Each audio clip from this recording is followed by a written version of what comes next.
Yeah, hello. Good day. I think there is a very interesting topic that's raging on social media, especially in Nigeria, in UK, and in Saudi Arabia, and with regards to Victor Osimhen, who has been handed a whopping $600,000 to move to Saudi Arabia.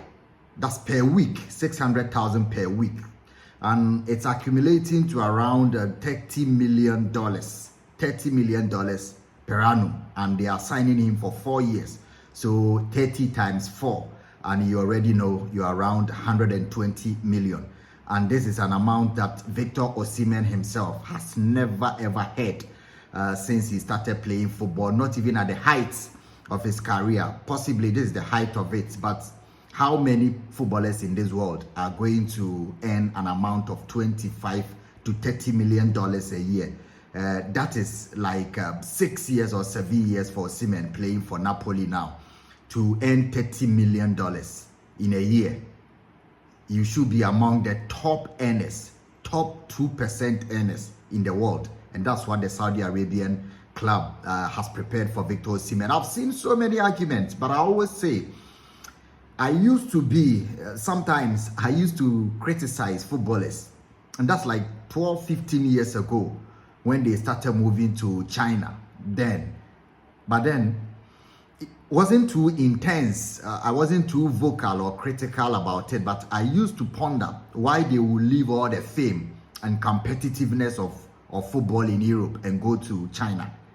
And I also doing that because I felt jealous of not having the opportunity to watch my favorite players who I used to watch week in, week out moving to China. Because me person me share Kaka, and I'm a person me share Oscar dos Santos Jr. of Chelsea.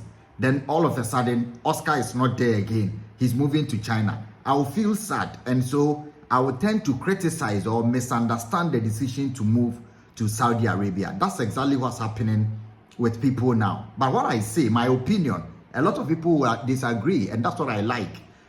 If I were a footballer now, and if I were the brother of Victor Osimhen, I will not sleep over this.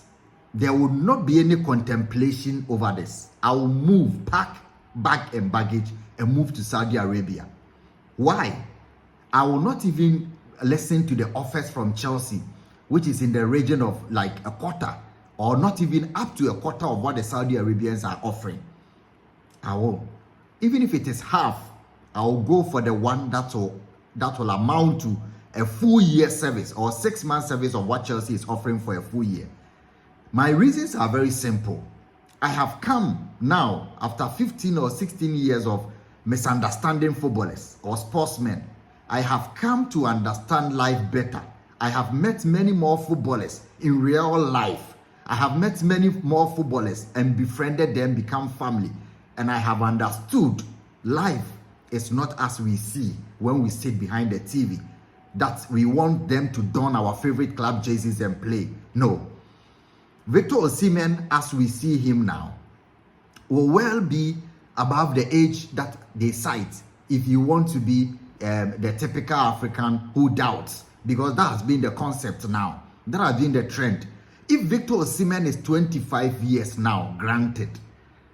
If Victor Osimhen is 24, 25 years now, and that's granted, what is the assurance that Victor Osimhen staying in Chelsea? No, what is the difference between him staying in Chelsea and staying in Saudi Arabia? People say it is because of money. Of course. He's moving to Chelsea primarily because of money. And I see that Victor Osimhen's reports are basically about if Chelsea doesn't put in this bid, if the deal to Chelsea doesn't go through. So the Saudi Arabian early deal becomes secondary. And that's what I think. I am not the manager of Victor Osimhen, but I think that if I were the manager, we will not sleep over thinking about the offer from Chelsea. We will pack bag and baggage straight to Saudi Arabia on the next available flight. You say it's not all about money, but it works. A footballer's life is as short and very fickle. Victor Osimhen has scored over 70 goals for Napoli, and he's being celebrated and all that. In the next year, we know so many footballers who have suffered it. In the next year, there could be injuries, there could be deep in form, there could be psychological issues, and all of us will stop mentioning Victor Osimhen's name when he misses 3, 4, 5 chances in 6 consecutive games and turn our attention to another footballer. So if he's moving because of money, why not? Why not? Isn't it all about money? Because even the Chelsea club, the owners there are making money. They set up the business not because they love the fans. They have come there, Todd Boehly has come there because of money. What do you think? The English people accepting bids from Saudi Arabia billionaires for their clubs is because of money. I don't know if you understand. If a footballer is moving and he says it is because of money, the English people, as conservative as they are, if you know the English people and their tradition, allowing people to even infiltrate their environment, Arabian sheikhs, they still even put up a fierce opposition to Arabians coming. But the authorities don't care. The media is constantly putting up opposition. We don't want Saudi Arabia people to come. Human rights, blah, blah, blah. But their people, the authorities don't care. So far as money being pumped by the Saudi Arabian billionaires is coming into their economy to boost it, they don't care about human rights and all that. Do they? They don't. It's about money. Now, in this world, it's about money for footballers. Forget about other issues. But this is genuine labor. He's not going to steal money. He's going to play football. One is paying him $5 million a year, $5 million a year. Another is paying him $30 million a year. And this is a player coming from Adekunle or Lagos, the poorest part of Lagos, a boy who used to sell water. Today, he's being offered money that his country goes hand in basket, going to borrow, beg. Look, Victor Osimhen will come and buy a whole new state in Nigeria after 4 years in Saudi Arabia. And when they say, oh, he has to win trophies, for who? He's won trophy with Napoli. And even if he has not won a trophy, the trophy in Saudi Arabia is not trophy. I always use this story. And it changed my thinking about the way of life in career, a footballer's career. There was a time in Sunyane when I was beginning my journalism career. There were 2 legends in Sunyane, and Sunyane is in the Bono region. It's the capital of the Bono region in Ghana, somewhere around the Middle Belt for those who are watching from other places. And there were 2 legends who were in their own right legends of the Ghanaian game. One of them played for Black Stars from 1963 to 1965, won 2 African Cup of Nations. The other captain Black Stars for 14 years, the longest serving captain. The first one I mentioned was Nana Ajimanjau, and the second one was Kwesi Usu. I was friends to the 2 of them because I had started sports journalism, and they were the legends, the topmost legends in the community. And Nana Ajimanjau will always tell me, even though he was the eldest or he was the oldest of the 2, he sat back some time and said, Kwesi Usu has taken Ghana football by storm. Recently, there was contention about how many people have scored the number of goals for Ghana. Asamoah Gyan led. But the man a lot of people said has scored many goals for the Black Stars was Kwesi Usu, the captain who led the team for 14 years. He was a top striker in the late 60s, 70s, up to the 80s. Somebody who captained Black Stars for 14 years and over. He scored a lot of goals. Nana Ajimanjau, at the peak of his career, got an offer to play for New York Cosmos. That was when American soccer, as we call football, started developing, and they went around the continent. That's why they signed Pele from New York Cosmos. They signed Abdul Razak. Later on, they signed Mfum, who was also a Ghana legend for New York Cosmos. And Nana Ajimanjau from Sunyane decided to move. But it was difficult moving that time because the Black Stars was the talk of town on the continent. And he was playing for BA United, a top team in Bono region. And moving to America then was not as fascinating as it is today. You didn't even need the processes of going through for visa. So why will you move to America where football or soccer is not as popular as it is in Africa or Ghana to play football? But he said he did not even think about it. He wanted a new challenge. He moved to New York Cosmos and played. I think some other teams there. Nana Adjumanjewu, those of you after this video can also go to the internet and read about him. Played for them, had his children in USA, and settled them, came back to Ghana, became much more affluent and illustrious because he had made so much money. He came and he was made a chief. Died recently. May he so rest in peace. Nana Adjumanjewu. Then he became the center of conversations around football. Anytime somebody wants to speak about legends of Ghana football. So he came back, got money, and he was one of the founding fathers of the Retired Footballers Association of Ghana, REMFAC. Nana was so rich to the point that he didn't even need to consult GFA or anybody for anything when they formed the REMFAC. He was personally funding it because his children were in US. He had settled them. But USA soccer was not as popular then. And moving to US was not so the trend or in vogue then. Nobody wanted to go to USA like we are doing now. That was around 70s. Kwesi Wusu at the peak of his career was the toast of town in Bono and Ghana. Won the Gold King in the Ghana Premier League, captain of Black Stars, scoring goals at the African Cup. Got a deal to move to the USA. Better, bigger than what Nana Adjumanjewu had done years back. Kwesi Wusu contemplated. He also got a deal of which he showed me the contract from Bahia in Brazil. He went for a training tour there with the Black Stars and the Brazilians saw him and said, this guy must come and play in Brazil. They offered him money that was equal to or better than what the Americans had offered.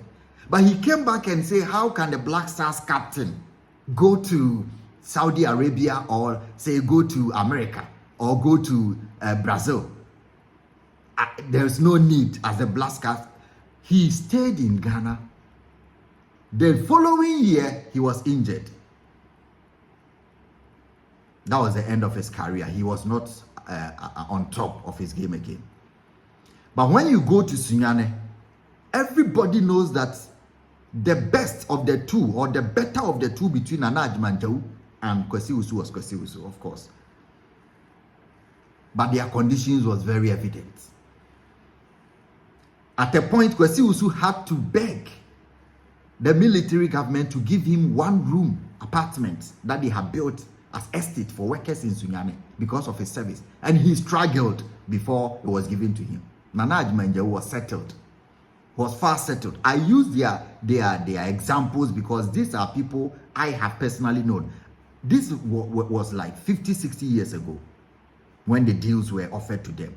But today, in the contemporary world, it didn't even used to be as flashy then. But today, Europeans, as we know, look, if Osimhen was European, was British, Scottish, or American, moving to Saudi Arabia, I wouldn't have any issues. Or deciding not to move to Saudi Arabia, I beg my pardon. If Osimhen was to be British, or Scottish, or American, or German, and said, I'm not moving to Saudi Arabia like Rooney and Co did, I wouldn't have any issue. But Rooney and Co had even made much more money playing in England because they were English and they always had that privilege, passport privilege of being offered more. Like Jack Grealish being bought for 100 million when there are other better players who are going for 20 million. It is the British passport privilege sometimes. So if players like Grealish say, I won't move to Saudi Arabia and I'm not after money, I understand. One, not even because of the money they've made, but because of their cushion, the system that will provide them with the social cushion that they will have in case they fall in future. You get my point? If you are a player in Europe and you go bankrupt sometime, the system, even if you're an ordinary person, the system in Europe and USA will provide a cushion for you. Social security, whatever, you will find a way to survive. If you go broke in Africa, you are the last net. You are the last net. Nobody, you are not falling on anybody. especially as people have seen you making money before or seemingly doing well, and you fall, you will die. We have seen Rashid Yakini. Nigerians will better appreciate what I'm saying. If you make the money, at least, even if you go bankrupt, it will take a number of years for you to go bankrupt. And particularly when the environment and the society that you come from requires help, people are depending on you. Grealish, I'm not sure he's feeding his 40 cousins and 25 grandparents and uncles from Onisha and whatever. Nobody is calling him to demand money. Africans are different. People should stop saying it's not all about money. You should live. What legacy? What legacy?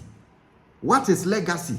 Now, you have to define legacy, because if he's going to Saudi and jettison Chelsea and you feel it is money, Chelsea themselves are in business because of money.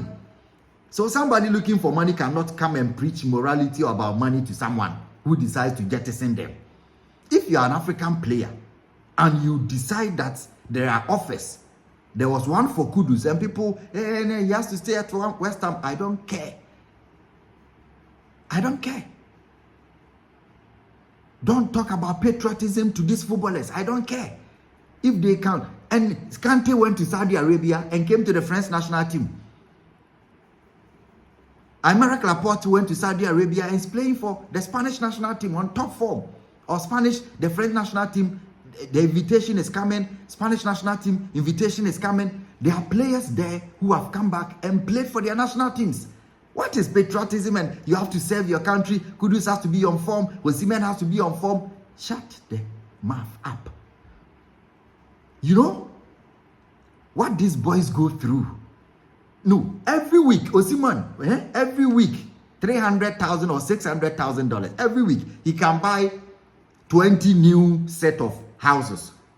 20 new set of houses every week. Just build an estate. Let's say every week, Osimhen, or every month, buy 20 new set of houses, apartments or blocks.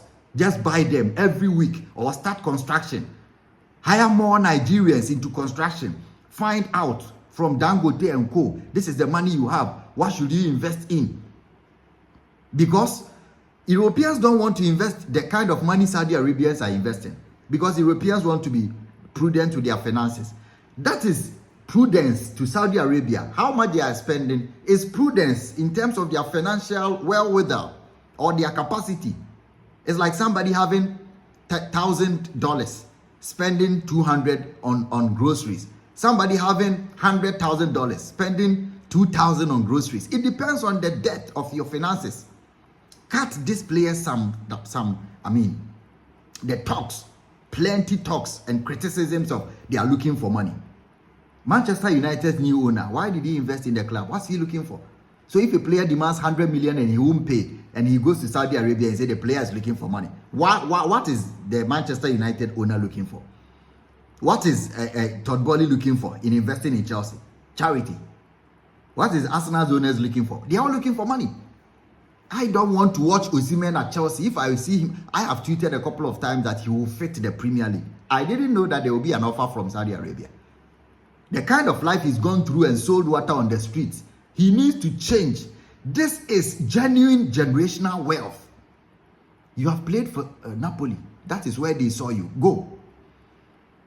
There are politicians in Africa who will sell their people's gold to get US visa for their children. Right? That is not genuine. It's not an honest wealth. This is honest wealth. The fruit of your labor, sweat, go. In 20 years' time, you come to appreciate, especially if you make very prudent use of your resources. You make judicious investments, and that is up to you. But those on social media talking about he has to do this, has to do that, forget about it. The players go through a lot. He's played one league in Napoli. Osimhen Gradia, he has a lot of. He's had a legacy. He has a legacy. If the Nigerians will invite him again because he's going to Saudi Arabia, let it be. Let it be, because your senior players who serve Nigeria diligently Some of them had their clubs terminating their contract before because they decided to come play for Nigeria at a time when the clubs needed them. At the end of their career, they are complaining and regretting the decision. All of them, or 90% of them. And when we meet the footballers, they say they regret because you will come home to a country that doesn't care about you if you don't have money. You will come home to a country that will not prioritize you ahead of a politician if you don't have money because of your service to the nation and abandoning your club duties to play for the national team for people to cheer. People who are not patriotic, country where people are stealing your resources and they don't care about your future. And you say you want to be patriotic and reject an amount of money because you want to play at the top level for the national team. Which national team? I beg. Osimhen, do and go. Don't sit. If you have this money and the reports from credible websites are true, okay? I'm telling you, legacy. Your jerseys and the money in Africa, your legacy is your money. And it is becoming truer and truer with each passing day. Your legacy is money that you don't go and borrow from anybody. Your government will come to you after your retirement to borrow money to fix the road in your community.